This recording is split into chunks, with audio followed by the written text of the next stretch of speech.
Raleigh Score, in conjunction with Shaw University, introduces, Are you ready to start your own business? Welcome to the videotaping of Session 2. In this session, we will discuss the difference between being an entrepreneur versus being a business owner. We will also cover how to adopt a winning mindset for your business. This session is very revealing and compelling and lays a foundation and new perspective for your business. In the upcoming Session 3 workshop, we discuss the fundamentals of a business plan and understanding your drive to become a business owner. During this session, we'll discuss how tapping into the reasons why your business is important to you is key to your commitment and motivation.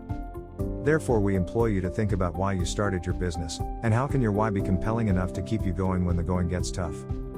So, if you haven't already, go to the www.raleigh.score.org workshops and sign up for Session 3 today. Our presenters for Session 2 is Jay Graves and Darlene Thorne. Both presentations were informative and thought-provoking. So be prepared to listen undistracted, and take copious notes. As always, email any questions you may have to Ms. Patty Williams at patty.williams@scorevolunteer.org. Enjoy today's session. So I'm going to go ahead and get started on the content. It looks like we have quite a large crowd in here. We want to respect everybody's time and go ahead and jump in. So just a really quick recap for last week in Session 1, it was a foundational session. We went through introductions.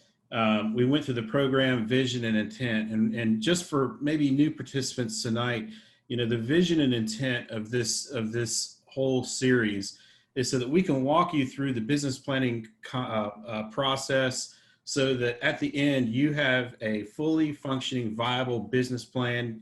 If you have a current plan, you've filled the gaps. If you're starting from a concept, you're going to have a plan. If you're looking for funding, you will be ready to sit in front of investors to pitch your business plan. So we want you to walk away fully prepared. And as we go through these sessions, we're having conversations on the side so that we can make sure that as we learn more about you in this group and your needs and where you are, we're pulling together different opportunities to maybe do subgroups, to do some additional information so that we make sure that we are helping you the best that we absolutely can. The other thing that we went through was a syllabus review. We've got emails since you signed up for the course. We've pulled together a packet that has the syllabus in it. We'll be getting that information out to you here soon.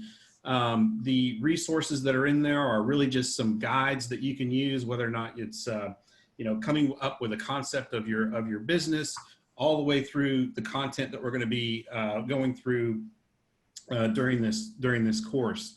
So it'll help you out. It's essentially like a small workbook that you can use.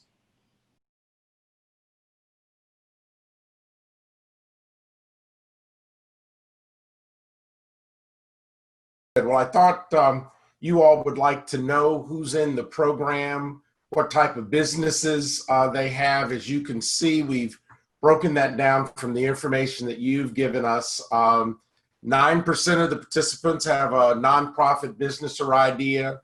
26% have a business that would do business with other businesses.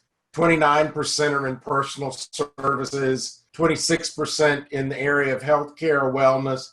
And then 3% in financial services, 6% in real estate.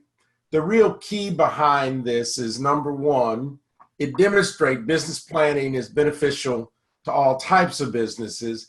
And no matter which of these businesses you are, there's probably someone else in the program that has a similar type business. And so you want to look into the chats in terms of people to reach out to that would be willing to share with you. You could share with them as you all move on this journey of business planning. The second thing is we ask all of you to list your needs or concerns. We thought you might, if you would, Jay, go to the other slide. We thought you may be interested in what types of needs and concerns and how much of which. You can see that the largest area of concern happens to be around marketing. That actually is no surprise, at least to me.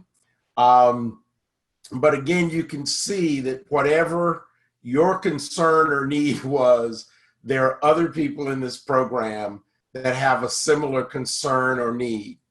Now, let me tell you what we're going to do with this. At this point, we are planning to conduct what I'm going to call roundtables around the various needs and concern areas.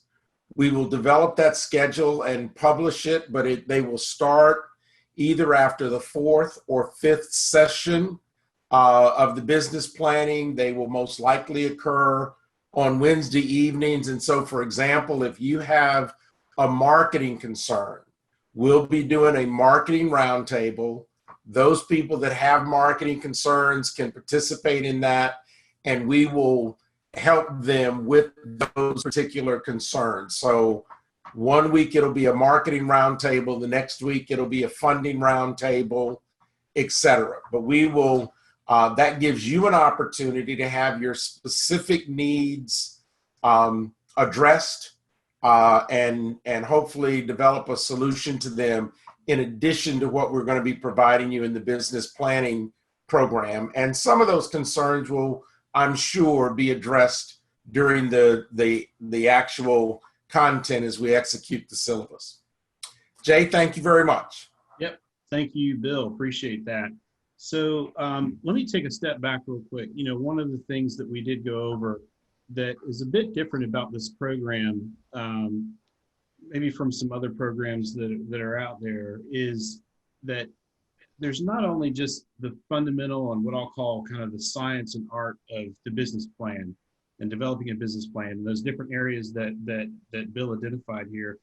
We also want to go into the wellness and the mindfulness and the psychological side of being a business leader and being owning your own business. We wanted to add that concept in here because it's so incredibly important that you need to have that wellness piece and that balance in order to be successful.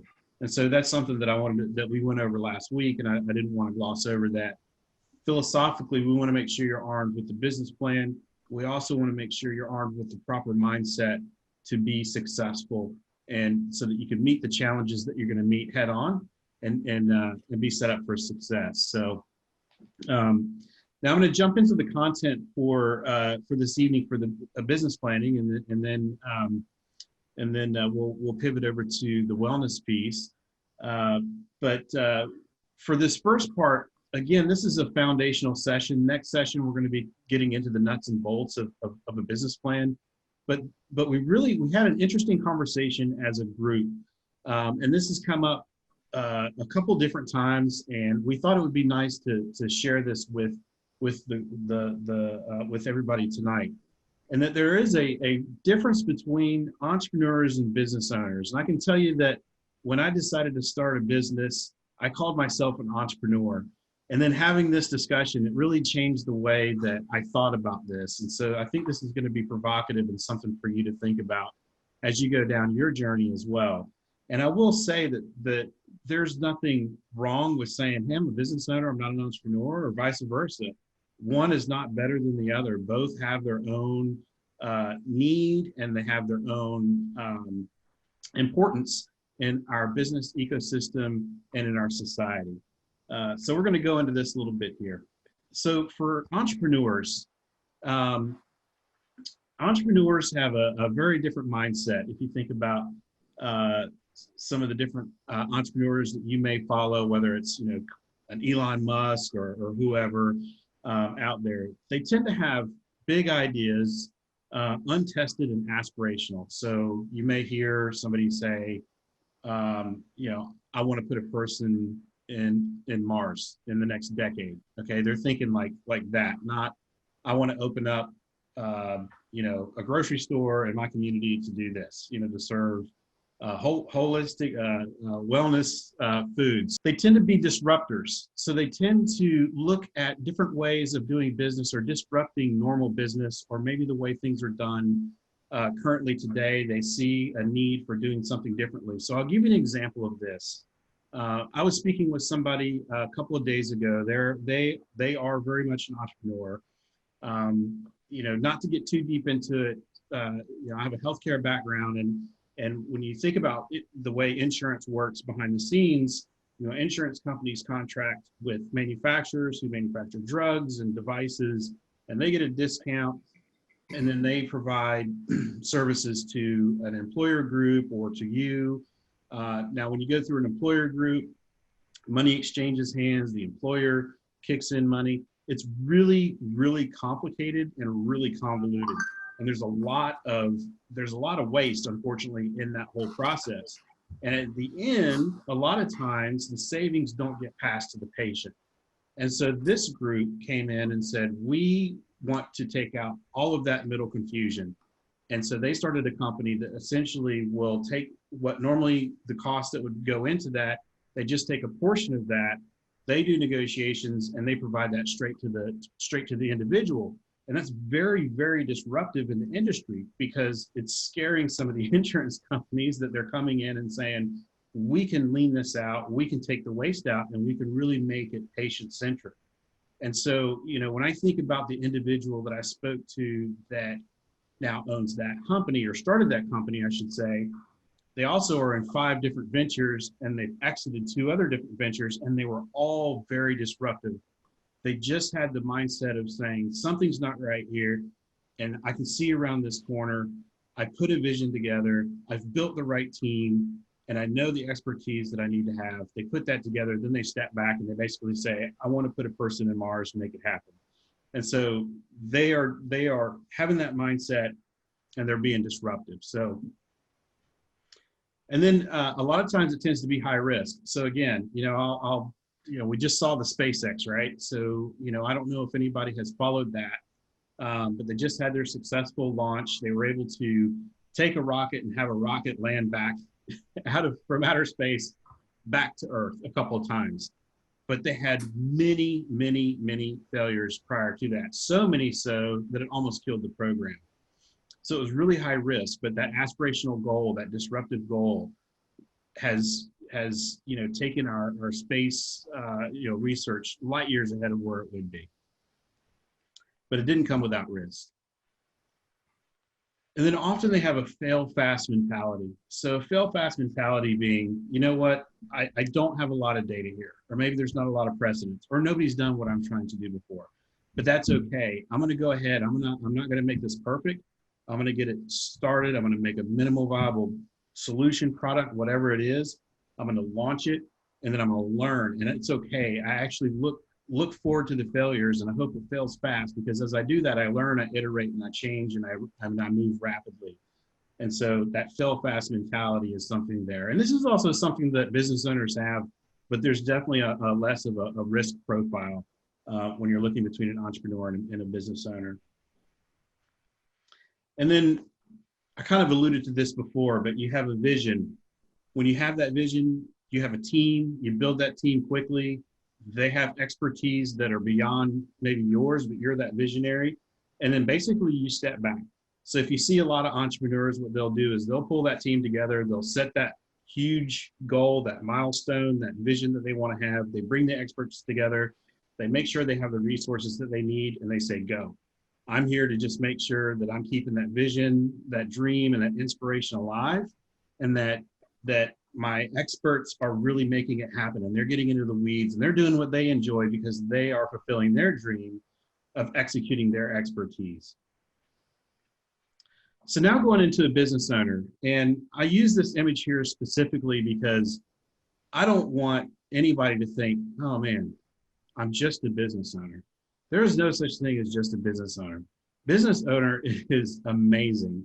And if you can see the entire article, it was written around all the business owner billionaires, and it was from 2014, and it was all the women who created their own businesses, and they were business owners, and they became billionaires throughout the world.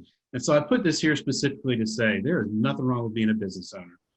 It is okay if you do not want to be the next Elon Musk or whoever and come up with that next thing, because business owners are critical to the economic viability to our community. If you think about it, some of these other visionary things, the space race, something like that, we're not really going to be impacted necessarily by that anytime soon. However, when you look at that pie chart, that Bill pulled together, that's a reflection of this group. You are the people that are going to be contributing to the economy, to the society, to the economic growth of the area that you're in, to the people that you're impacting around you, the people that you employ, the people in your family, the people that are around you. So it's very, very critical and very important. A lot of business owners, essentially what you're doing, and I think we could see this in the pie chart, is you're taking an existing idea and you're making it yours, whether it's because you're passionate about something, or you saw something, or you said, hey, you know, I've been in this industry and I know that I can own this and I can do it better and I can create my own wealth and I don't need to make other people wealthy, right? Whatever your motivation is, you're taking an idea and you're making it yours. And then you apply best practices. So, you know, we have situations even amongst our team, and you know, Patty, I don't know if you want to jump in here or not, but you know, Patty, I think when I first met Patty, you know, she talked about, you know, she's working in one industry and went into nursing, and then, you know, got her expertise down and got her license and really worked towards healthcare, so that then she could open up, you know, her healthcare business. And so, you know, throughout that process, you're growing, you're learning your best practices, so that when you open your business, you say, okay, I don't have to reinvent the wheel here. And really, I don't want to waste time reinventing anything. And some business owners spin their wheels, so to speak, trying to reinvent things that really don't need to be reinvented.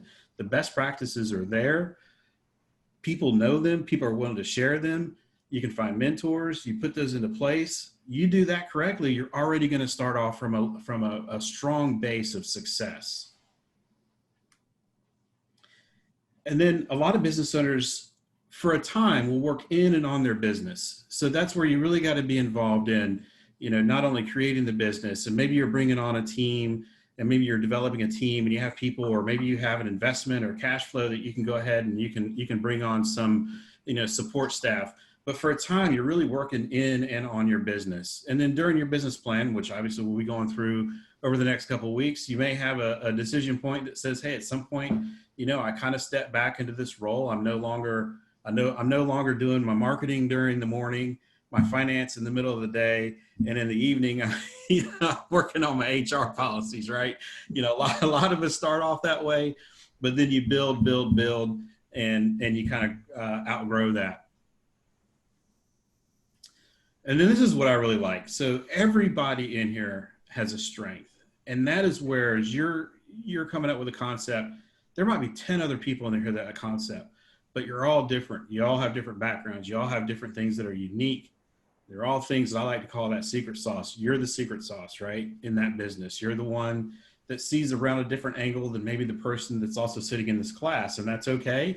You know, they're taking, you know, one concept and moving it a little bit this way, and you're taking your knowledge and you're moving it kind of this way. And that's great, because there's a huge need out there and you're able to cater to different people, but you're the one that makes this unique. Jay, I would like to interject something here. Please, Patty, go ahead. I advise people, when you go into a business, that it should somehow fit your personality and who you are, because it makes it a lot easier when you hit those tough points. If you know that you're going into a business that's going to require you to be up first thing in the morning, and you know you're not a morning person, that may not be a really good example, but things that fit you, where you're not contorting your personality and your lifestyle in order to do that business, it will just make it so much easier. And so I discovered that when I did my business plan. I saw that there were things in there that were going to take a certain amount of effort from me. And they weren't things that I was accustomed to, just, you know, constantly going at it and working. I have to have a lot of downtime. But I was willing to commit myself to get through that tough period until I got to where I could then relax and be more of myself. So building that business plan, I knew it was going to be 18 to 24 months before I hit that stride. So I knew going in, I had to know that time was going to come, but it was going to be uncomfortable until I got there. So if you all can just apply that in some way to what you're doing, Don't try to do something that is so unnatural for you, and you got to do something unnatural for the next 10 years in order to be successful. It's going to be hard to hold up. That's a great comment, Patty. You know, I've thinking about what you just said. I was talking with somebody a couple weeks ago, and they said they started their own business about a year ago, and they were like, this is killing me. And I was like, well, yeah, it's hard work. You know, you're still establishing yourself. Give yourself some grace here. It's only been a year. He's like, no, I'm just not having fun. But he went into this business because it's something that was really lucrative for somebody that he knew. And so he just was chasing the money. And, you know, basically it's a lawn care business. And he was like, well, I don't really like managing the people or dealing with the equipment breakdowns. And I'm like, you're in a lawn care business. You started a lawn care business. It's people and equipment. You know, what are you thinking? And as we got talking, and I'll get to this here in a few minutes, we started talking about what are the things that you love? What are the things that you like doing? What are the things, you know, here? And really what we went into is he is very creative, and he does like being outside. And so I said, you'd be way more, it sounds like you'd be happier if you did landscaping, because you love art. You're very creative. You want to go out. You see different things in people's yards. You don't want to mow them. You don't want to provide those services, but you would be great at turning somebody's front yard that looks kind of drab into something beautiful that makes them happy when they pull up from work, and that would make you feel joy. And he's like, yes. So, you know, you can see that it was just draining his batteries, doing something that he thought, oh, well, my friend makes a lot of money doing this, I'm going to do it too. And frankly, wouldn't last. I mean, it was draining him, draining his soul. You don't want to do that. There's going to be hard work, but you don't want it to drain your soul. And Jay, one thing I've learned too, as a business owner, is that there's a comfort zone that if I stay within, my business won't grow. But there's a growth zone kind of outside that comfort zone that stretches me in ways that are important because they're valuable for my business and for me personally. But then outside of that, there's kind of like a danger zone or something where there are things like Patty and Jay are talking about, where there are things that just don't fit my personality. It's too much of a stretch. Like if I have a fear of heights, I don't go skydiving. You know what I'm saying?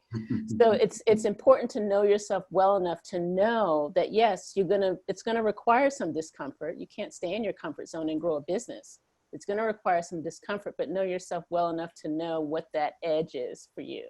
That's right. Yeah. And Jay, I wanted to chime in on that as well. I think the point that Patty makes is tremendous when you think about deciding to go in business or in a particular area or not. So one of the things about entrepreneurs, we have passion, skills, talents, and we decide we're going to use that ability to start a business.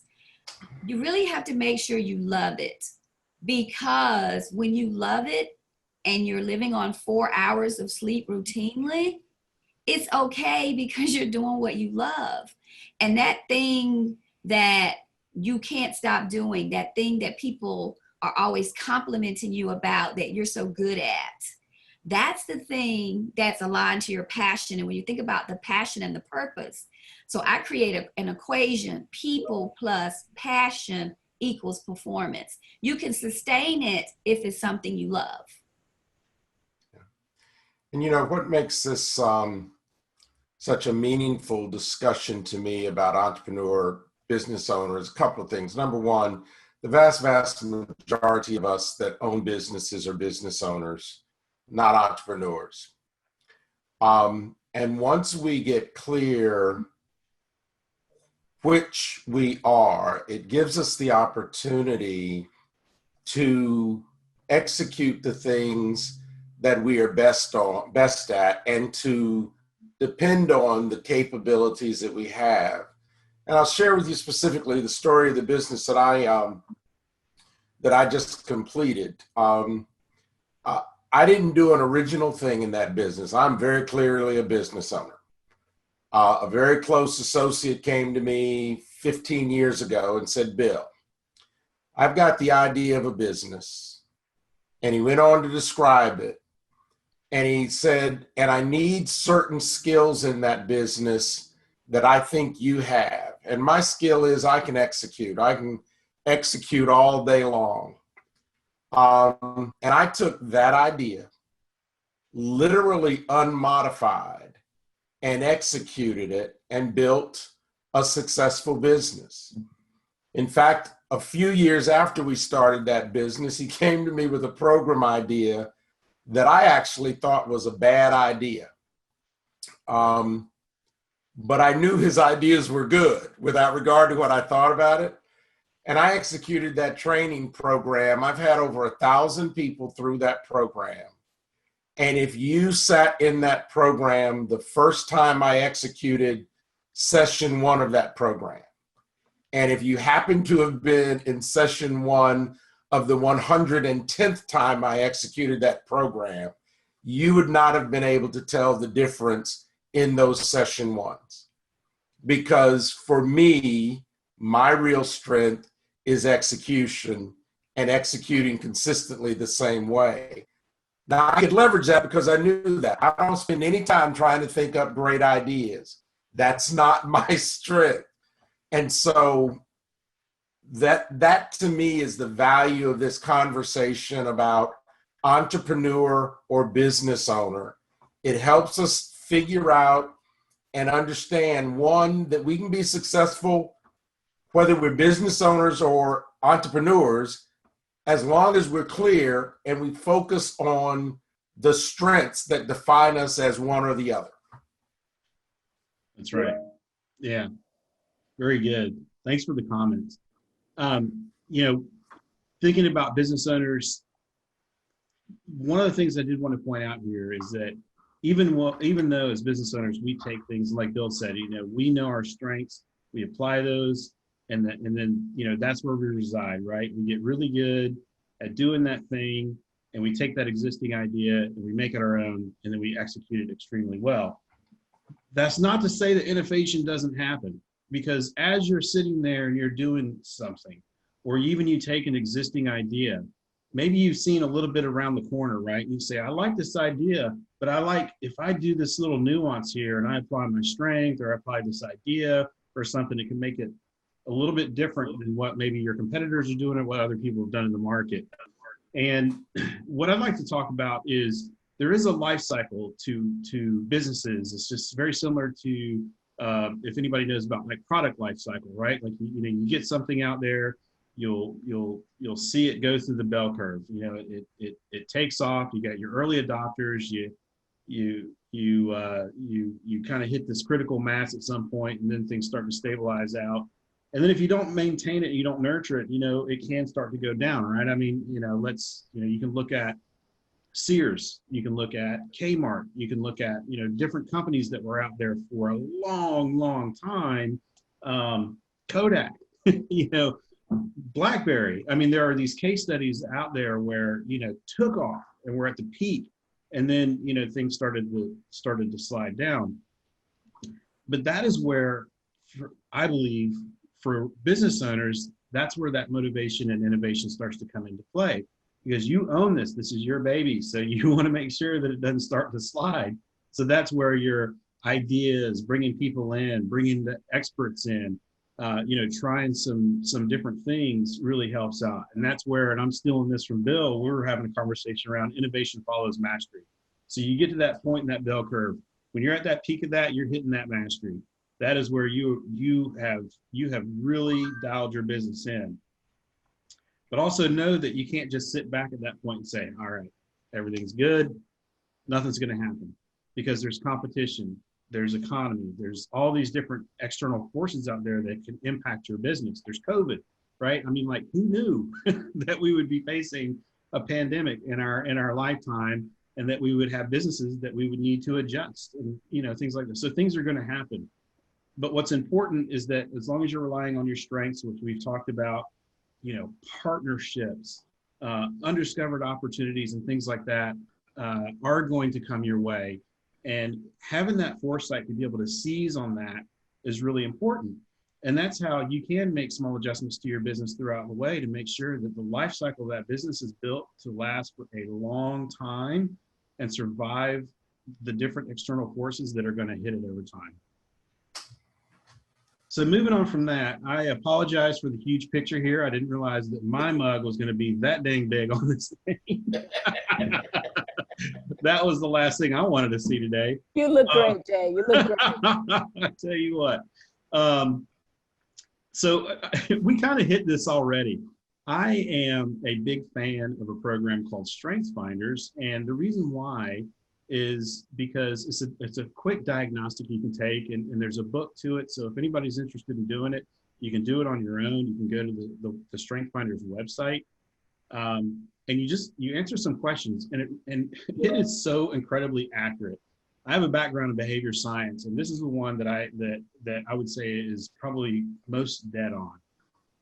And so I participated in this several years ago, and this is when I personally had kind of this epiphany that I need to rely on these strengths, and I need to stop worrying about some of the areas that I'm weaker in, and I really need to just focus on the strengths and the things that make me happy and the things that motivate me to get up in the morning, day in and day out. And so I'm just sharing this as kind of my story, right? So for me, I'm a relator. I like to sit down with people. I like to learn about them. I like to share stories. That's just something that gets me excited. I'm an individualizer. So when I listen to your story, I see your strengths. I see the individual uniqueness that comes from you, that secret sauce. I'm able to dial in on that. I'm an achiever. So, I like to do things really well. So this program, when somebody says, hey, would you like to participate in this program? I want to give it my best. I can't wait to get on here, and I can't wait to participate because I want to make sure that my team and myself are achieving at our optimal goal. I'm a strategic thinker by nature, and I'm self-assured. So I will say that this is one where your strengths can also be your weaknesses, where my self-assurance at times has gone from, oh, that doesn't matter, I'll be able to accomplish that, we won't have any problems there. And the next thing I know, I'm like, oh my goodness, what happened there? So this is actually one where you got to be careful, where an overplayed strength can become a weakness. And this is one that I've taken time to really work on and diagnose. But my whole point with all of this is that when you really do a good job of understanding who you are and your strengths, then you can really understand how to leverage that. So as a business owner, for myself, I put myself in a position where I'm interacting with people, whether that's my network or clients or whatever. I love to be interacting with people. I put myself in that position. Now, if you were to look at my weaknesses, I am a data-driven person when it comes to strategy, but I do not like to wallow in financials and everything else. So I was on a call earlier today with my CPA because taxes are due here in a few days. And so, I surround myself with people who, like Bill said, executors. So I have somebody on my team who is just phenomenal at taking a program and just executing and building and executing. And this is just a way that, keeps me and keeps my batteries running and saying, okay, I can do what makes me happy and play to my strengths. And I'm bringing people in to play to their strengths to create a full DNA around me for my company. So that is a way to really make sure that you're leveraging your strengths. I would encourage you to just take some time. You don't have to go to Strength Finders. This is just something that years ago I was exposed to. There are other programs out there. You can also just talk to people who are going to give you transparent and candid feedback. As you make those friendships, family, whoever that is that you can trust, and say, can you just tell me, what is it about me that you see is my secret sauce? And as you hear consistencies in that, you'll know that, and you can actually apply that to this business planning.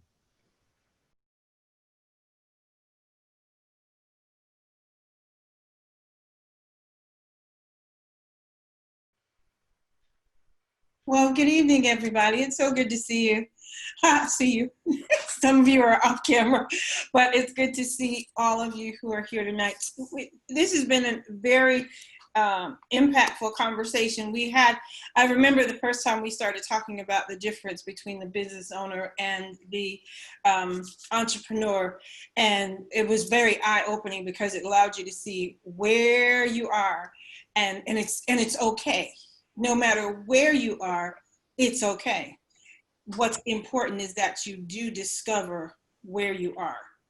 And so when we're talking about mindset, I pulled some quotes, and I just want you to hear these quotes, and then we're going to talk about mindset, and we're going to talk about different areas and different types of mindsets that we need to have in any business, whether we are the entrepreneur or the business owner. It's going to be important that we have the right mindset and understand exactly where we're going, what we're doing, and how we're going to get that job done. So here's a quote. It says, we need to love challenges, be intrigued by mistakes, enjoy effort, and keep on learning. Now that's that's a mindset quote. It's important that we love a challenge, be in love with the challenge. When things happen, don't always look at it as, oh my goodness, I can't. But look at it as, this is a challenge. How can I? How can I? You know, be intrigued by mistakes. If you make a mistake, look at it from another standpoint, kind of turn it on its head and say, what did I learn about this? I think about Thomas Edison, when he was discovering the filament for the light bulb, he made many errors, but he said that brought him closer to finding out what he really wanted. So then you're being intrigued by mistakes. You enjoy effort. And that's when I think Dr. Angie was talking about, you go on 4 hours of sleep, but it's okay because it's something that you love to do, and you keep on learning. And we don't stop learning, that no matter what it is, whether it be a mistake, an error, or a success, we're always going to keep on learning.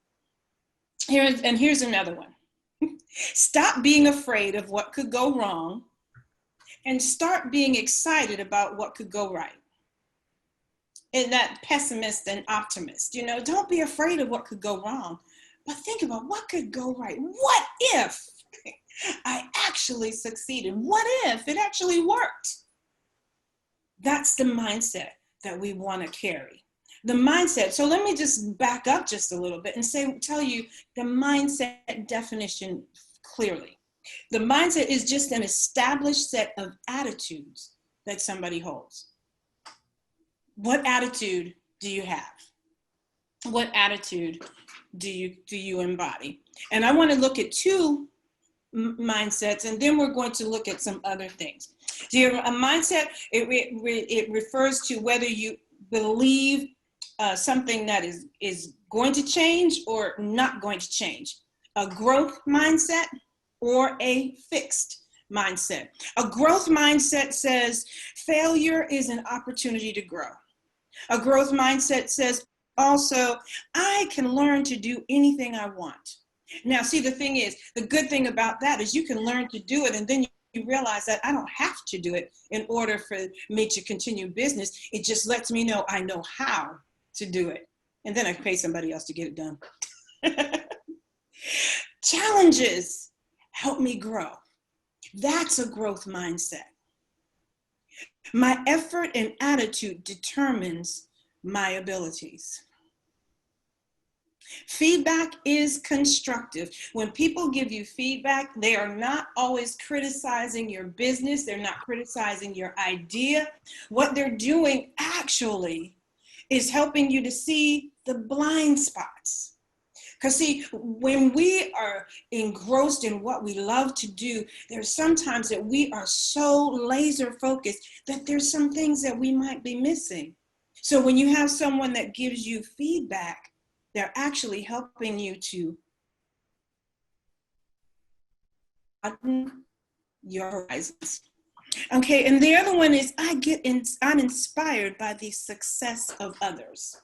Other people will inspire you. And even if they're doing something similar to you, you're like, wow, what do they say? There's more than one way to skin a cat.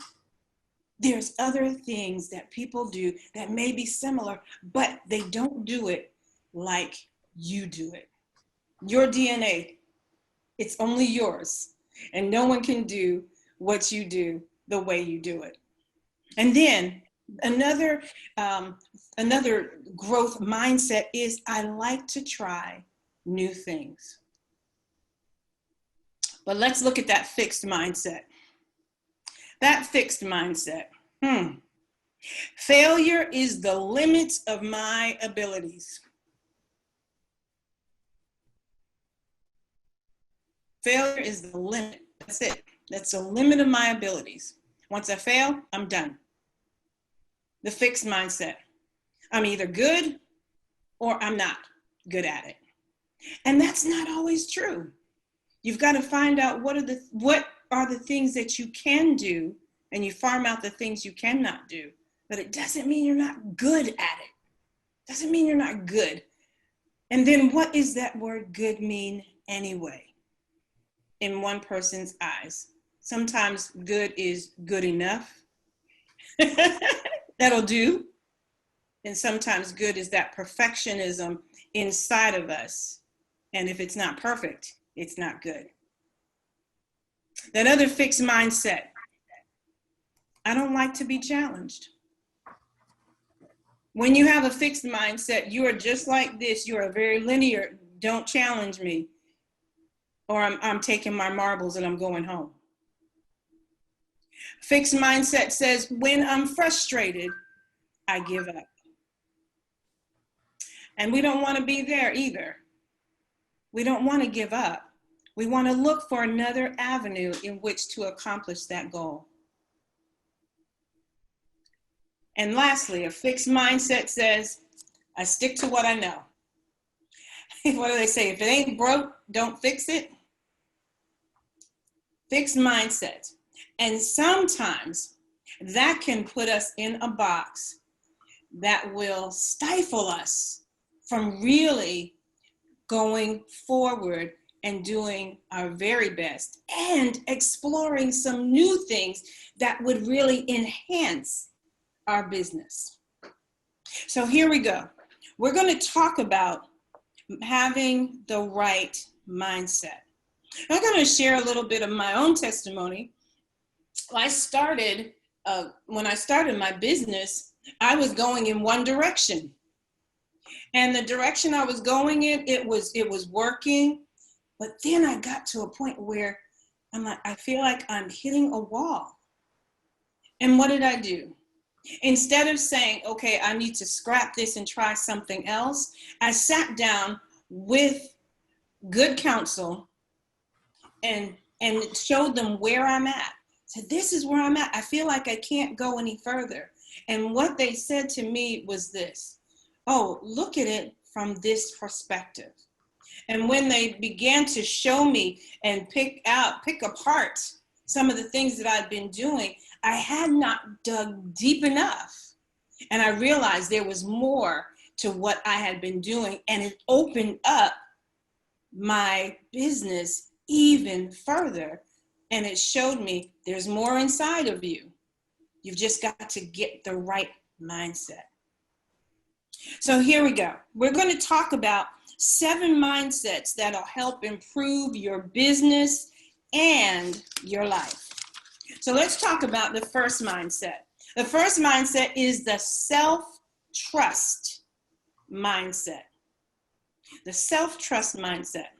And that means you must first trust and believe in yourself. That idea that you had at the very beginning, you've got to trust and believe that this is an idea that can possibly work. You've got to trust the capabilities, the strengths that you embody, the studying that you've been doing, all of the things that came from your DNA. Trust those capabilities and all the work that you've put in to prepare yourself for this. You've got to trust them, trust those strengths, and even trust those weaknesses. Just like Jay talked about, that strength can be a weakness at the same time. You trust them because those are things that are going to remind you of where you have for your boundaries, what your limitations will be. Trust your strength and trust your weaknesses, because then that'll tell you, okay, I need to make sure I hire somebody to do the thing that I'm weaker in, because that also says, where are you going to spend your time? Are you going to spend your time trying to make that thing that you're weak in stronger? Or that place that you're strong in stronger. And we don't want to give up on the things that you believe in. And most important, and I think that Dr. Angie wrote it in the comment section earlier, she said, don't give up. Don't give up on yourself. We cannot afford to give up on ourselves, because I want us to remember that whatever we're doing in business, whatever business that we are going in, entrepreneur or business owner, there's somebody that needs what you have. Somebody needs what you have. So you can't afford not to do what you're doing. Number 2, it's a goal setting mindset. When you know your goals, they're going to motivate you. When you know what they are, and I think Vanessa talked about how it was fun, the things that you're doing, it didn't seem like it was work. And so it pushes you, it motivates you when you have those goals. And then I want you to also remember this, even in the fact that you're making, you're enjoying what you're doing, I want you to remember this. If it doesn't challenge you, it won't change you. If it doesn't challenge you to stretch, if it doesn't challenge you to dig a little bit deeper, then it's not going to change you. And then I don't want you to stop. Don't stop until you reach your goal. So, and it doesn't matter. I don't want you to think about that you have to put a time limit on it. Now, hear me clear when I say a time limit.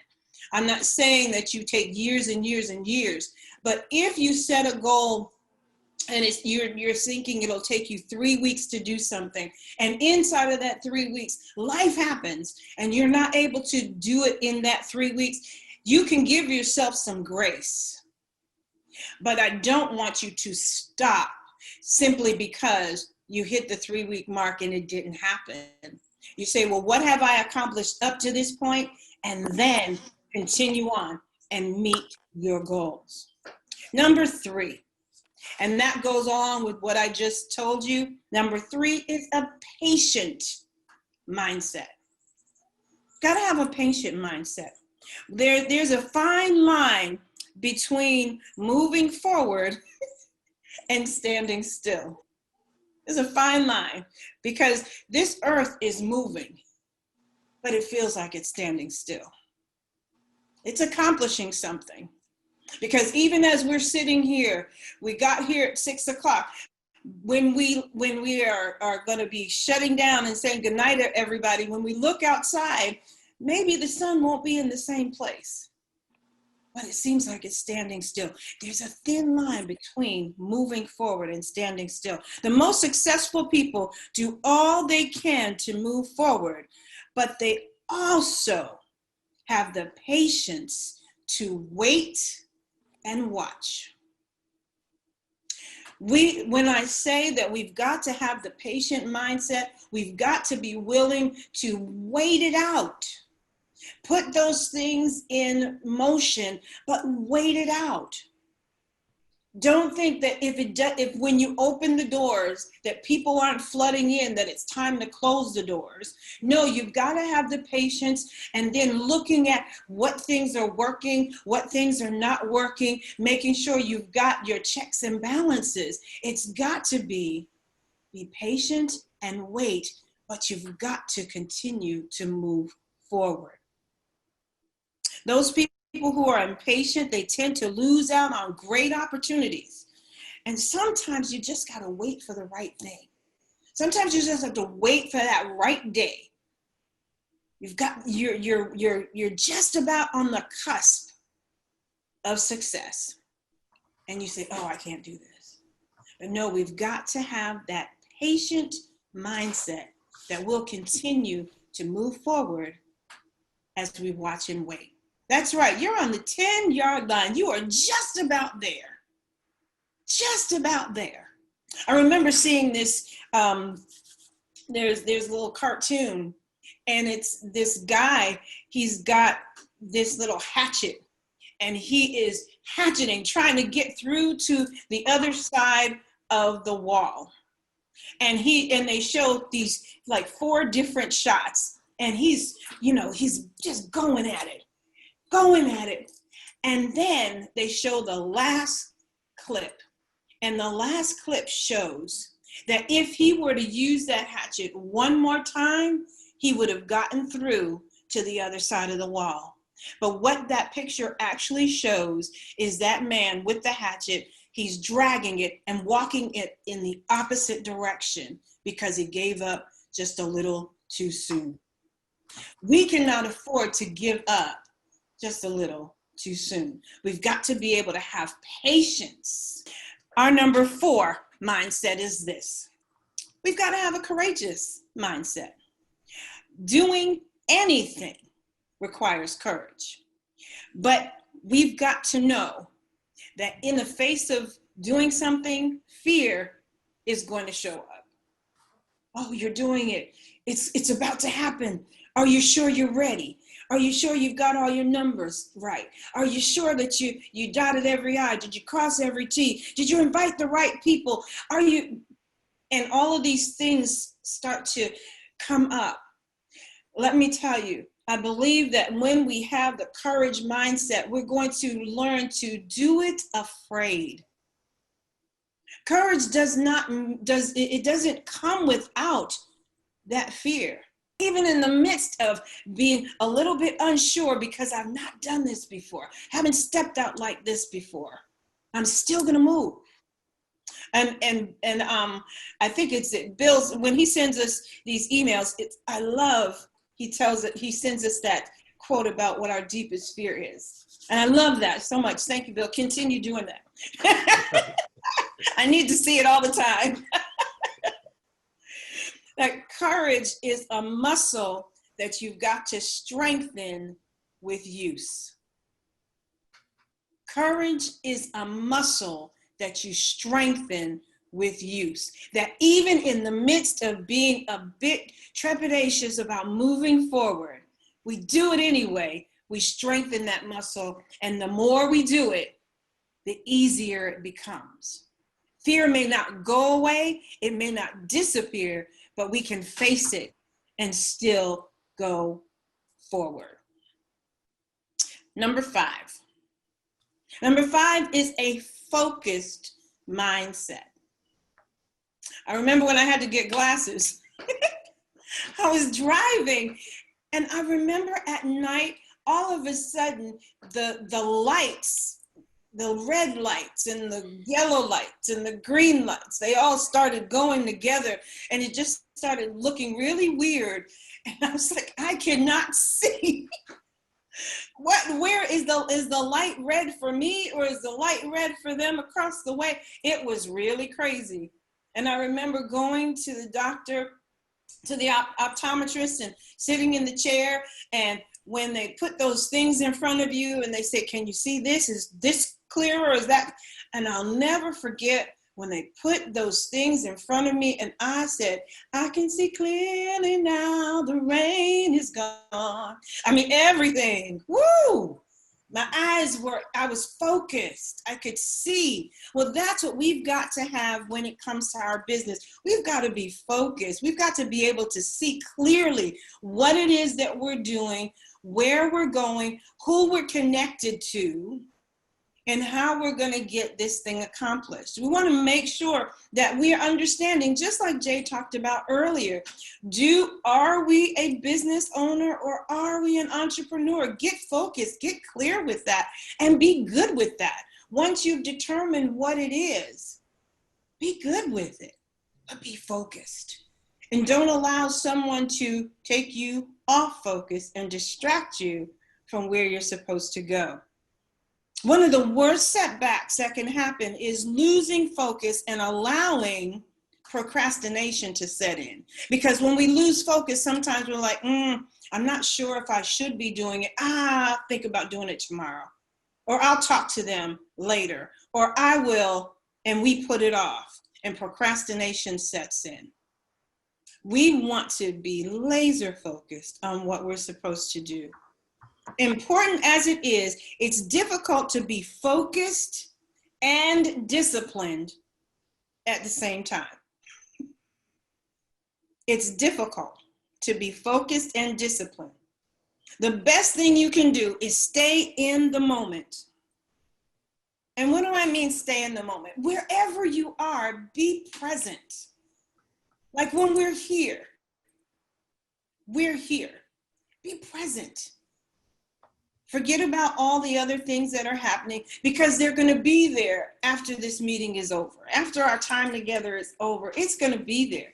But if you stay present and focused on what's going on right here and now, you're able to deal with what's happening with you right now. What are you feeling right now?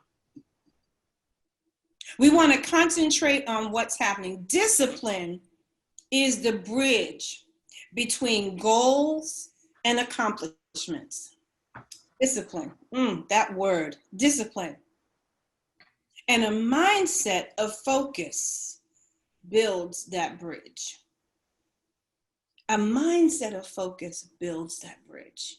So we want to make sure that what we're doing, whatever it is that we're doing, we don't allow procrastination to set in. We want to make sure that we become laser focused on where we're going and what we're doing. Focused mindset. Number 6, we want to have a positive mindset. And choosing to be positive will determine a lot in your life. You know, they talk about the glass being half full or half empty. Choosing to be positive to say could be there's water in the glass, period. We want to make sure we have a positive attitude.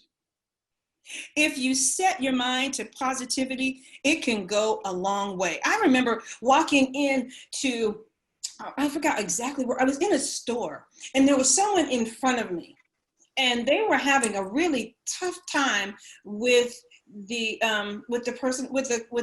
customer service person. You know, they were just giving them such a hard time and they had such a nasty attitude.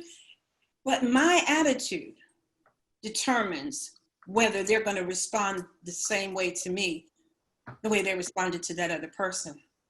I said, okay, they're not getting what they want because the person walked away. They were not satisfied. They didn't get what they wanted. They were just basically angry. I'm going to talk to the manager. I got there. My attitude took me a long way. Now, I had no receipt, but I knew I'd purchased this item from that store and I needed to get my money back. And I explained to the customer service representative what happened, and we had a good conversation and I got what I needed. There's a way that you come into somebody's space. If you come in with a positive attitude, it can go a very, very long way. We want to make sure that even in business building, we have a positive attitude, because that can take us a whole lot further than if we think that we are not capable of accomplishing what we need to accomplish. Instead of thinking about what you cannot do, give yourself reasons of why you can get that thing done. And then you want to give yourself permission to go for it. See, I gave myself permission to talk to that customer service representative. I gave myself permission that I'm going to get what I need back, even though I don't have everything I know they need. It's all in how you present it. Are we going to be positive? Or are we going to be negative and already walk defeated? There's one story about a man who was going up the hill to buy a pig. And as he's going up the hill to buy a pig, he's like, you know, I really don't like this man I'm going to buy this pig from, because the last time I talked to him, we had an argument, but I need this pig. But that man is just so mean. He's just so arrogant. He's just so full of himself. I don't know why I'm doing this anyway. And as he walked up the hill, he was getting more and more frustrated with himself, that when he got to the door, knocked on the door, and the man opened the door, the man said, hello. His response was, I don't want your nasty old pig anyway. And he turned around and walked away. I was like, what did you do? You talked yourself out of getting something that possibly could have been yours. We've got to have the right attitude, the right attitude. And number 7, we've got to have a learning mindset. Just because you're struggling, it doesn't mean you're not learning. In the midst of the struggle, ask yourself, what am I learning? What am I learning not to do? What am I learning that is not working and that is not a part of what's going to cause my business to flourish? We've got to be looking at it from all sides. What are we learning? Every failure teaches something. It helps us to grow. But you've got to be willing to learn, and you've got to determine what you're going to learn, even in the midst of failure. As I said before, we wouldn't have the light bulb if there hadn't been that many errors. And how many other things that we don't know about that people have tried endlessly and did not succeed until then, but they did not stop. So what are we going to do in the midst of us? We are going to have a learning mindset that we're going to learn what we can, learn from the failures, chalk it up, and we will know not to do that thing again. So to radically change your life, you've got to change yourself. You've got to start building your new mindset today. And I'm going to repeat those mindsets one more time for the folk in the back. We're going to have a self-trust mindset, a goal-setting mindset, a patient mindset, a courageous mindset, a focused mindset, a positive mindset, and a learning mindset. That's what I wanted to share with you all tonight. If you all have any questions, comments, I would be more than happy to entertain them. And if any of my wonderful colleagues have something that they want to share, please, please, please do share. And that was fantastic, Darlene. Definitely. I wanted to share something. You hit on a lot of good things, but I tend to consider myself a procrastinator. But I read an article last week that talked about productive procrastination, and I had never heard that. So what I do is when I have a project that I need to do, I continuously avoid it, but I'm doing other things, and I'm constantly thinking about the project. I'm thinking about how I can do it quicker and more efficiently, but I may be baking a cake or two, and I'm constantly thinking about it. And then finally, when I sit down, it goes a lot easier. So I thought that is, and when they explained what it was, I was like, that is productive procrastination, because I think it through, and I just think it through over and over again. And I'm like, okay, this is how I have to do it. Mm-hmm. And it goes a lot quicker. So there's productivity in some procrastination if you do that. Also, when you talked about courage, Maya Angelou said that courage is the most important virtue, because without courage, we can't practice any other. So I thought that that was really good. So that's what I wanted to share right now, but that was excellent. And it just brought up a lot of thoughts as you went through that. Thank you so much. You're welcome. Let's give Darlene. That was great. Hey, there's two things that I picked up on, Darlene, that I wanted to share. One is I'm a big proponent of psychological safety, and that, having that kind of environment, there's a couple of things with that. One, if you're a leader and you're creating that space, then you're allowing people to be their authentic self around you, which allows them to express their ideas, and you get innovation and all of that. But the other piece of that is that it's okay to fail. And I really like what you talked about being intrigued by mistakes, because that is also how innovation happens. And one of the things that I used to do at my old company is I realized that people were scared of trying new things, and we had a commodity product. And so we needed to try to think of new things to do.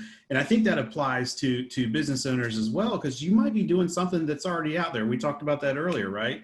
But what we started doing is we had quarterly failure celebrations, and I had cake brought in, and now don't tell anybody I work for a diabetes company. We brought cake in, we brought champagne, and we had juice and stuff like that. And we would literally stand up there, and groups would say, "This is what we tried. It didn't work. It failed miserably. Here's our lessons learned. Here's actually what we did from there. And it led to this." And people would actually look forward to the quarterly failure meeting. And so, but what I really found, Darlene, and what as you were going through that, what it did was it gave people that mindset that it's okay to try things. And I actually look forward to, if I fail, okay, that's okay, everybody, we're gonna figure it out. We're gonna figure out what happened, and we're gonna change it, or we're gonna push it to the side because it's just never gonna work. But at least you know, and you have that data point, right? But it also made for that fun environment, and people didn't mind failing, and we actually started to win. And the other thing is, as a business owner, you're gonna get hit with challenges, and you're gonna be, swinging that axe, right? And you might be getting ready to break through, and you just don't know.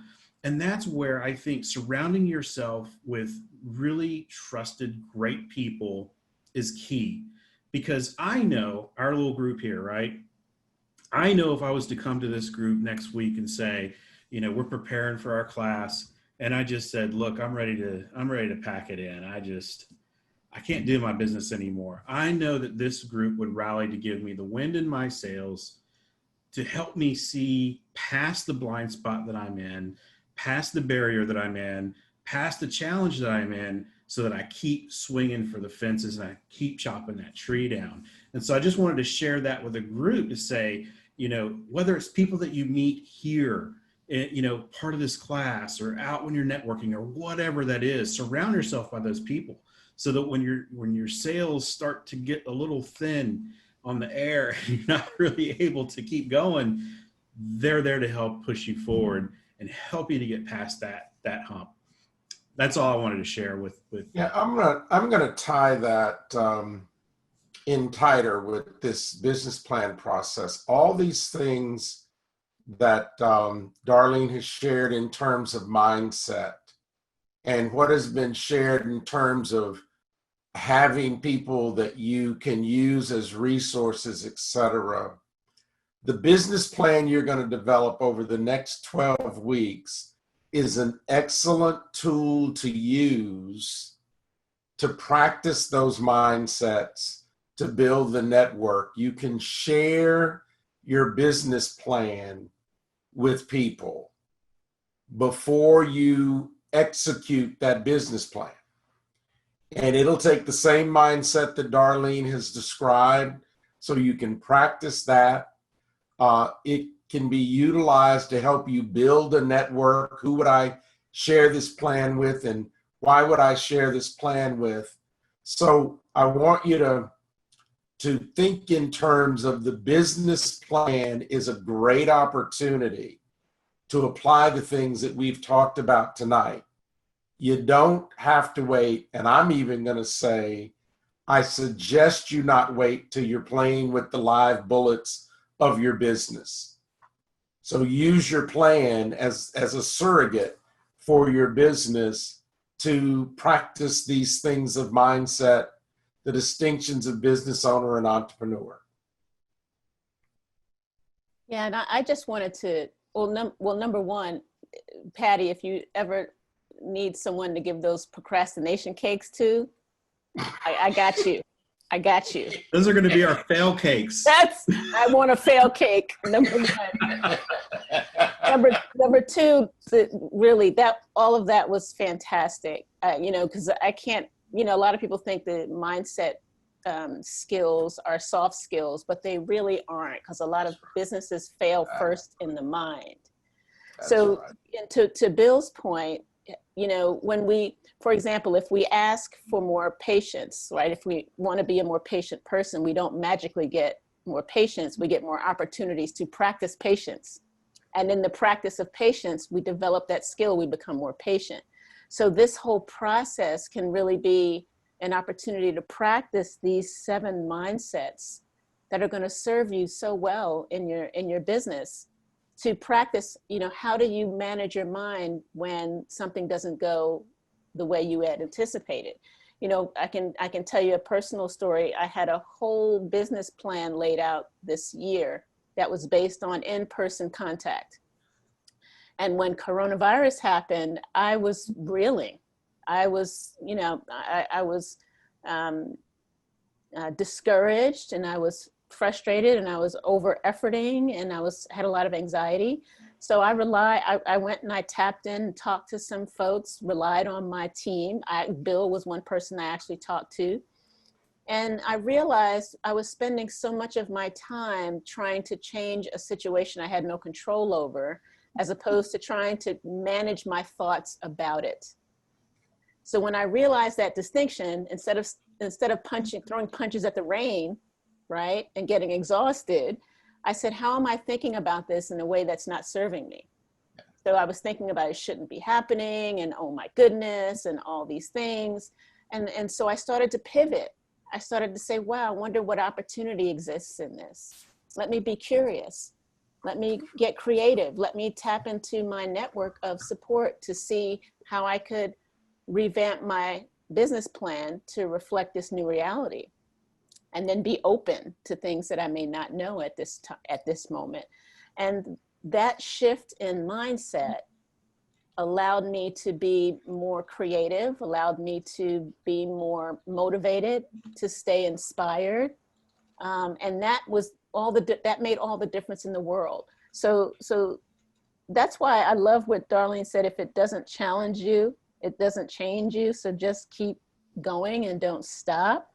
It's almost like when you feel like you want to give up, or when you meet that challenge or that frustration, that's an opportunity to ask yourself, what am I telling myself about this situation that's not serving me?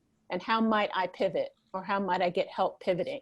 Because this is all kind of practicing and managing our mind.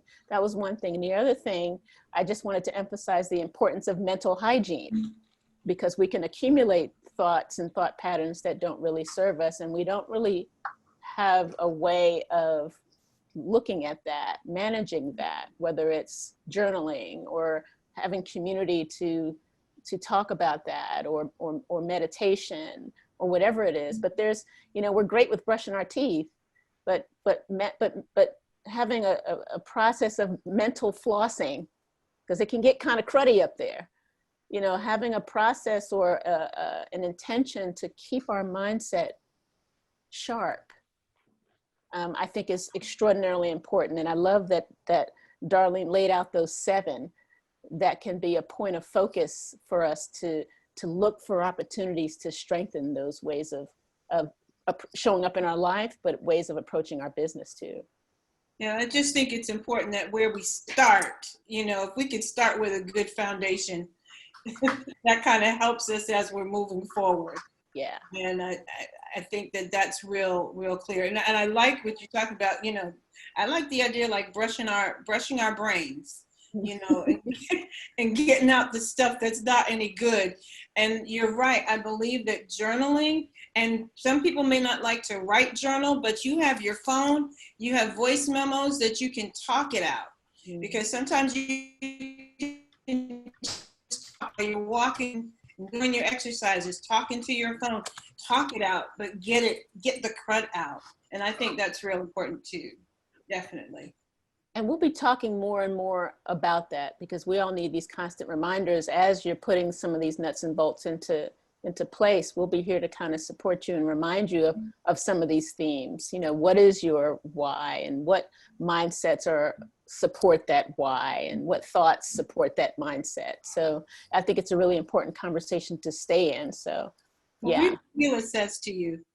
Gila wrote a comment to you, Sharon. Oh, Yeah. And also we have, I know Dr. Angie's been monitoring the chat. So I know that we have some questions that may have come through too. So I know we wanted to make sure that we carved out time to have a couple of questions. Actually, I don't see any yet. So while I am sharing my perspective on my colleague, who I am so grateful to be teamed up with, you really, really ignited some passion tonight. So participants, if you have questions, please drop them in the chat. We do have time for 2 or 3 questions. But I wanted to respond to a couple of things while we wait for questions to be dropped in on a few things that were said. Patty, your comment about the productive procrastination, and specifically how you learned in reading that article the value in that, and that you're actually doing something. So people who know me know that I am a huge research person. And I had the pleasure of meeting a well-known author, Chip Bell, Dr. Chip Bell, who writes a lot on customer service, customer care, and that whole experience. And so he actually agreed to mentor me on a couple of projects I was working on. And I asked him, like, how do I know that I'm really ready to birth this book, or whatever this document is, as an author, because he's published, I don't know, 10, 12 books. And it's interesting, Patty, because he said that he begins to nest, and his nesting looks like cooking. So when he goes in the kitchen and he starts cooking all these things and doing all these projects, Dr. Chip Bell, someone just asked me his name, and he writes a lot on partnerships, collaboration, and specifically customer service. But he talked about the value of allowing himself to nest. And what he learned from that is when he starts doing that, he knows that something great is about to happen for him. So Patty, in that same vein, perhaps that's what's going on with you. I want to share my own experience, because I saw everyone's hand in this group except Bill's go up acknowledging procrastination. So Bill, we know you're a very disciplined guy who likes to get things done. You even acknowledged that you're an implementer. And I think— Yeah, I was just intimidated by the question. Believe that for 1 second. But what happens for me, when I feel procrastination showing up in my life, is usually because I'm feeling a little overwhelmed, and maybe I'm a little off center or misaligned with where I should be. And my strengths, Jay, my strength finders, I typed in earlier for you all to see, but these are my 5. And what happens, I think, is when I feel disconnected, I need to get back on track to that connectedness, because that's my number 1 strength. And so my procrastination is being overwhelmed, or maybe even having a cluttered desk and I feel a little chaotic. So I'm saying this to the business owners, entrepreneurs on the phone, on the call right now. Know thyself, and be true to thyself, and validate being a procrastinator. And seeing such a successful, accomplished businesswoman like Patty acknowledge procrastination, it probably raised some eyebrows around, oh, it's okay to be me. Authenticity is so critical to entrepreneurship, leadership, business owners, and your life. So acknowledge and be validated and be present in the moment. So I wanted to share that. And the last piece, I don't see any questions, not one person. There is a question. Okay, let me wrap up and then come back to that question. So the last piece I wanted to share is how Jay and I met and how we connected. Jay and I met through Patty. It was a SCORE event. And Patty had invited us both to come and meet some more SCORE leaders, and some of the directors were coming to town. And, you know, Patty was grooming us, because she might have known then, Jay, that it was the setup for the comeback. All in good humor. We love Patty. But when Jay and I met and exchanged business cards, the first thing we recognized is that we pretty much do almost the exact same things. And as we talked and connected and were agreeing to be partners and collaborate, we were shocked because everyone else we've met has run from us because sometimes people see, oh, that's a competitor. They're doing what I'm doing. So I don't want to talk to them about my big old secret. Well, here's the secret. There's nothing new. Everything is already being done. So how can we partner? How can you use this network of 72 people who've been on this call for over an hour, almost 2 hours and a half? So think about the connectivity, the collaboration piece, and be curious. And I wanted to close with the curious piece around the fact that it's one of those mindful things. So maybe you don't know what to think or what's going on, but if you sit quietly 10 or 15 minutes with no intentions other than being curious, especially when you're stuck or in a productive procrastination state, see what you get back. So Sharon, I did not see that question. Would you mind reading it, please? Do you see it? Yeah, it's up here. It's from Chao Chun Wang. Okay. She says, I'm a stay-at-home mom and also try to help my husband's business. What can I do to practice the consistent, positive, and focused mindset when I'm doing my chores? Honey, I'm going to tell you, I started off as a stay-at-home mom. When my husband and I had our first child, we sat down and we said, okay, what we're going to do. At 3 months, I'm supposed to go back to work. And they said, I asked, can I have an extension? You know, because I didn't have a babysitter. I didn't have anything. I wasn't ready. And they said, you either have to come back to work or you have to quit. So I came home and I said, honey, what to do? He said, well, we had already talked about you coming home. So I came home. And so husband was working, business, all he's doing. One of the things I found that worked for me was I did the hard stuff first. Got it out of the way so that I could do the stuff I enjoy doing.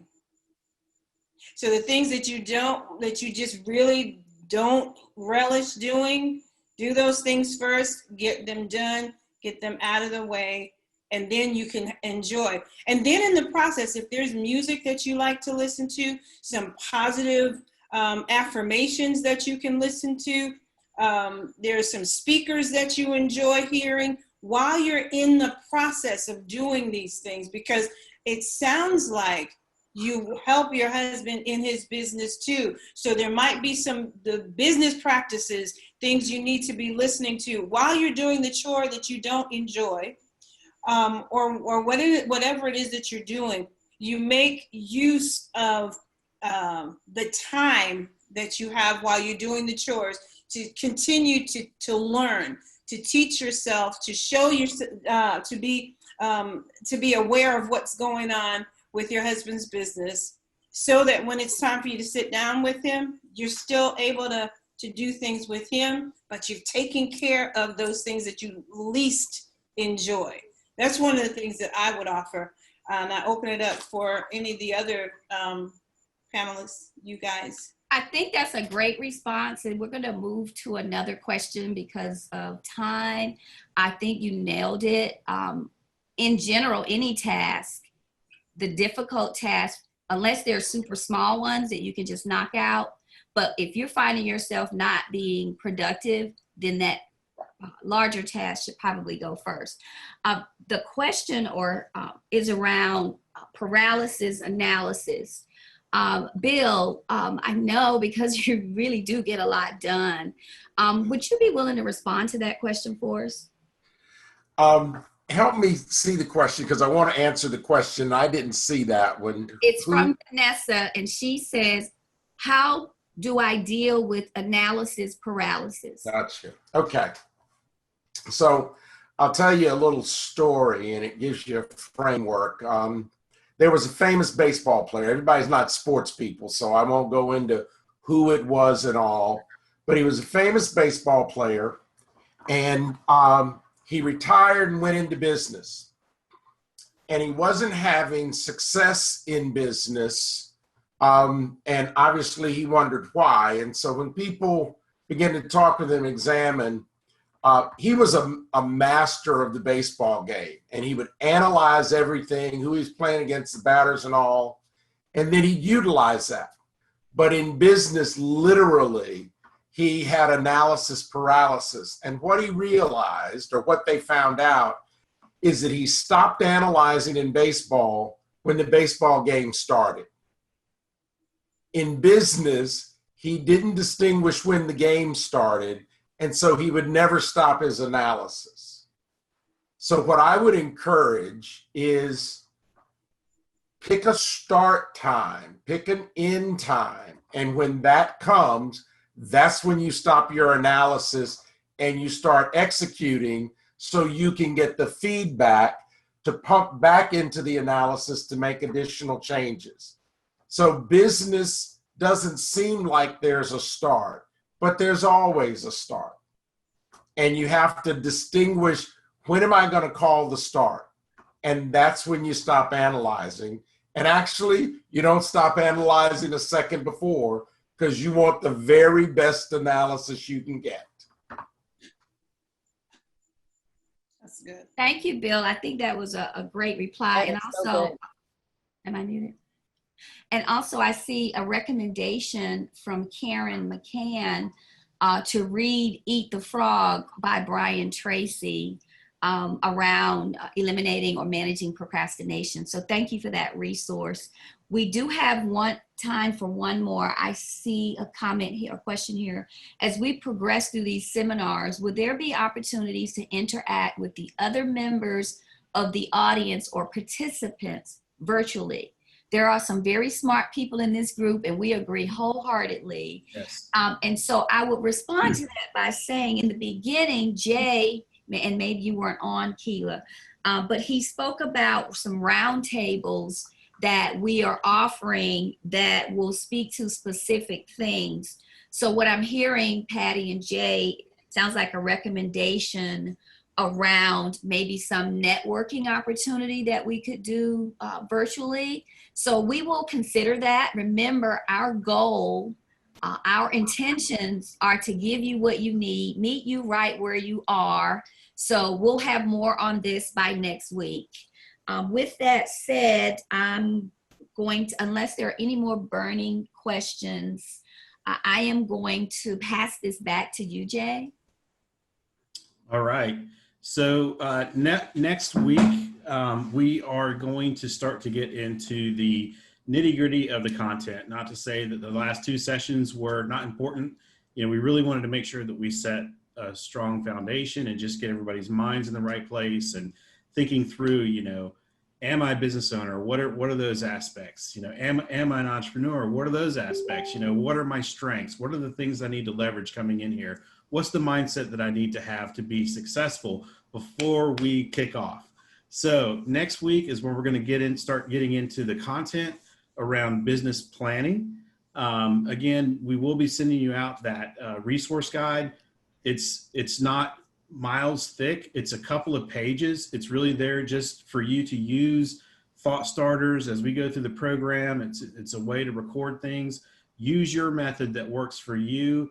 Just want to make sure that we provide you something to be able to, you know, tickle the brain when you need it and be able to refer back to. We'll also have recordings of these sessions that are being done and posted. So if there are things that you want to go back and watch, you certainly can. But with that, I want to thank everybody for coming out here. We had over 70 participants again tonight, which is absolutely phenomenal. We are dedicated to you, and you know, we love the fact that you're dedicated to this. As I said earlier, you know, we are going to be doing certificates. So if we want you to attend at least 10 of these to be able to get that certificate. So make sure that, you know, as you're coming in and week out, as we're doing, stop drawing on my board, but as we are, as we're having everybody introduce yourselves, just make sure you keep putting information in there. And we definitely hear you on wanting to get together in groups.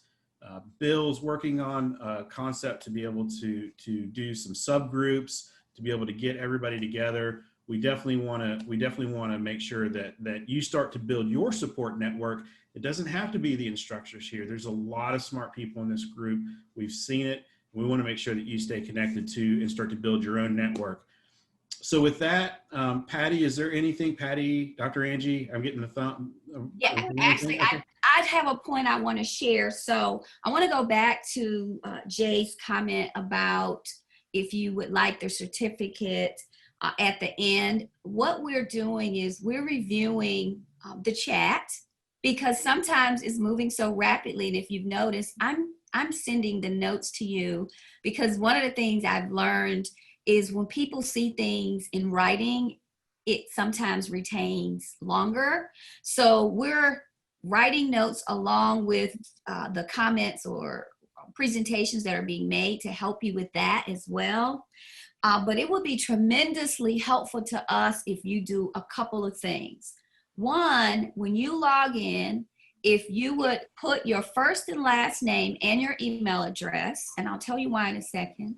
And at the end, when you log out, if you would do the same, then that also validates that you were here, because we want to be giving certificates out to those who truly have spent the time and grown to the degree that we planned for you to grow. So that's an important piece, and we appreciate your flexibility, and I see people already doing that here. But I also want to give you a gift.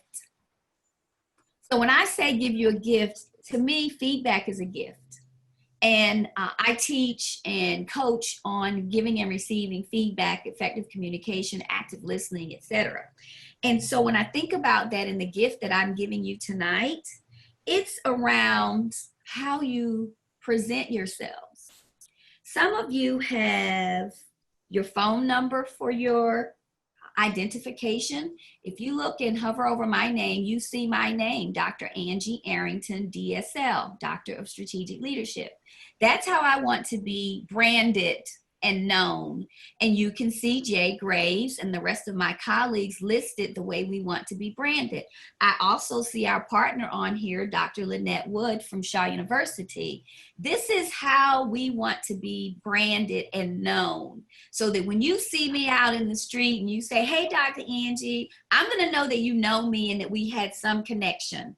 So I encourage you to change your screen names from phone numbers, initials, Pookie, Bebe, Nim, and I'm being a little exaggerated here to have a little humor. No one used that, but you get my point. Because the other thing is, when we decide to send out updated information, the slide decks that we're going to send, handouts, what have you, if you're not listed in a manner that we can reach you, you're going to miss out on some very important information. So that's a key thing for you to do to help you be successful and to make sure we're giving you what you need. So I appreciate that time, Jay. I'll turn it back to you. Yeah, no, that's great, Dr. G. You know, one of the things with that, right, you know, feedback's a gift. That's something that somebody, a great mentor told me a long time ago, because I wasn't mature at the time, and I got upset at feedback, and I realized that people cared. And one of the things is, and I think, you know, it was mentioned here, we're in a COVID environment, right? So we're doing Zoom meetings and we're doing different meetings and stuff like that. As you start to progress in your business plan or your business, you may start to reach out to people. And so this is good little feedback, just because, hey, that's actually how you're going to sign in when somebody says, hey, let's do a Zoom meeting real quick. And if you've forgotten to change, you know, your title or your name or however it is you want to show up, it's just like first impressions. We're making first impressions now. We're just making them differently from when we walk into a room. Now we're logging in. It's a totally new dynamic that we're not used to. So I think it's a great new best practice to be able to share there. So with that, Patty, do you have any closing comments? Yes. I wanted to say, we talked about mindset quite a bit tonight. So what is the mindset you'd like this group to show up with next week, Jay and Bill and Sharon, and what is the mindset that you'd like for them to be in when they come on with us next Thursday at 6 p.m. The mindset that people need to have. Yes. Ready to learn, ready to share, ask your questions, make your comments. You know, it's meaningful when we have this engagement. You know, we look at the chat, we monitor the chat, we engage in the chat. You know, this is our way of being able to handle 70 plus people. You know, I would say come in with an open mindset. If you already have a business plan and you're already running a business, I think we hit this last week. You know, there are going to be little nuggets throughout, but it's going to come from that interaction. I think we've had a great interaction. You know, I would just encourage people to continue to speak up, to continue to bring ideas forward, to continue to ask us questions, and you know, just be ready to work and ready to get going. Jay, what In is the title addition, for next? I was going to say, in addition to the 7 mindsets that that Darlene shared with everybody tonight, I'd like the participants to show up with the mindset of a sponge. Excellent. And I would really encourage folks to show up with a really curious mindset, to be open and curious, even if you think you know something or have heard it already. You can always hear things with a new mind, with new ears. And also see if you know, maybe come with the intention that you'll pick up something that may challenge you, that you'll want to practice. You know, so maybe from tonight, you may want to look at one of the 7 mindsets and say, you know, between now and next week, I'm really going to focus on patience, or I'm really going to focus on positive attitude, and notice when my mindset is really getting negative, and I'm going to challenge myself. So maybe really for each session to really not only kind of take the information in, but think about how you might apply it in your day-to-day life. Well, because next week we're going to be talking about the fundamentals of a business plan. Yep. And we're going to be talking about how to understand your drive to become a business owner. You know, your motivation. Why did you start it? How can your why be compelling enough to keep you going when it's tough? So, as Bill said, come with the mindset of a sponge to grab everything you can and ask yourself those questions, and be open to converse. You know, and even if you ask a question and another person in the group wants to chime in, have conversation, because we're all going to be learning from one another and encouraging one another in this journey of building business. And I would add to that, to show up with the mindset to shift, to be willing to shift from where you are to that next level, to also come with some questions. There are so many things that are being said here. Show up with a list of questions, and even if we don't get to them in this session, they will be in the chat, which we are analyzing each week and customizing, and Patty is taking that information back and responding to your needs. So make sure you get every bit you can out of this.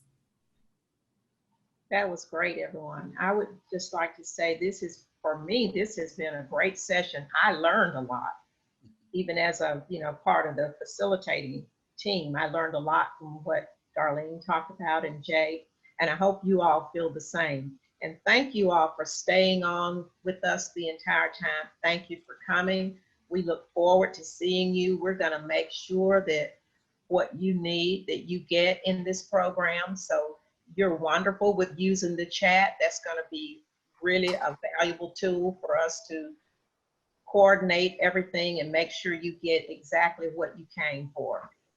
So Dr. Wood, are you still on with us? I was actually typing in the chat to say that I really enjoyed the evening, and that even though it's been a long day, I made a determination that I am going to spend it with this group, because it can help, not even just as an academic, but maybe it might inspire me to do something more entrepreneurial, or, as I learned, business owner-ish in the next few years. And I appreciate everybody for your contribution to this group. Thank you so much. We're so happy to have you with us again tonight. Anytime you want to come in, feel free to come. Glad to have you. So if that's everything, I don't have anything else this evening. We would like to thank you all for coming, and we hope to see you next week at 6 p.m. and we'll have some good content for you. Thank you and good night.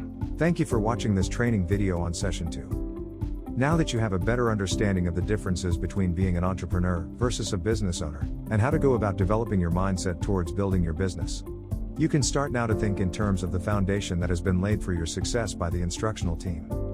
Next week, session 3 will be packed with the beginnings of the nuts and bolts of building a successful business plan. So, come with an open mind, or with the mindset of a sponge, willing to absorb the information by taking good notes and asking questions.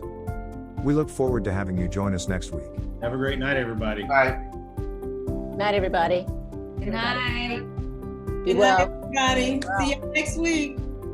Bye.